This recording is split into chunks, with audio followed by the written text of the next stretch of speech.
The State Emergency Service has issued 55 flood warnings across New South Wales ahead of more rain today. That includes 14 watch and act warnings in the state's west. 91 millimetres has fallen in Sydney since 9 a.m. yesterday, and the rain is forecast to continue and increase over the weekend. Tomorrow has been labelled Danger Day. Residents in at-risk zones have been told to start preparing now. Sydney has now recorded its wettest year since records began in 1858. Meanwhile, communities in the northwest are on high alert ahead of forecast drenching over the next 3 days. Julia Bradley is covering the impact of the weather systems on regional New South Wales and filed this report from Warren outside Dubbo. Emergency services in northwest New South Wales are preparing for the flood threat to worsen and have been checking in on vulnerable residents. Sky News rode along with an SES crew who'd been sent to Collie to assist paramedics with a medical call-out involving a 62-year-old man who contacted 000 with crippling abdominal pain.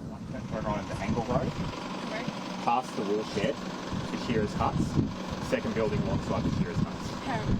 Okay. But days of intense rain has made it impossible for an ambulance to access the property, given just how muddy the ground has become. We're just assisting the ambulance with some forward drive access to a patient down a pretty boggy driveway. This is something he certainly couldn't drive through himself. An ambulance vehicle definitely wouldn't make it, so they've just got a two-wheel drive ambulance with them. So you really need a four-wheel drive vehicle to get down here, just with the mud and the conditions. In Gunnedah, SES crews assisted with sandbagging and door-knocked residents in flood-prone areas. 80 to 100 extra emergency personnel across several agencies will be deployed to the northwest on Friday and Saturday as a second rain band hits. The Macquarie River at Warren peaked at a major flood level of 9.1 metres on Wednesday afternoon, and it remains stubbornly high. Look, I think it's been an ongoing issue for us.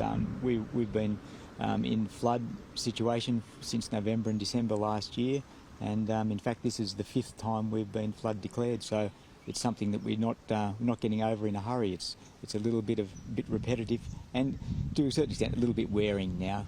You'd like to think a flood's an event that happens quickly, and they've happened over a long period of time, which is not so great. Authorities are advising locals to remain up to date with all the latest flood warnings as even more heavy rainfall is forecast. The weather system isn't expected to move offshore until at least Monday.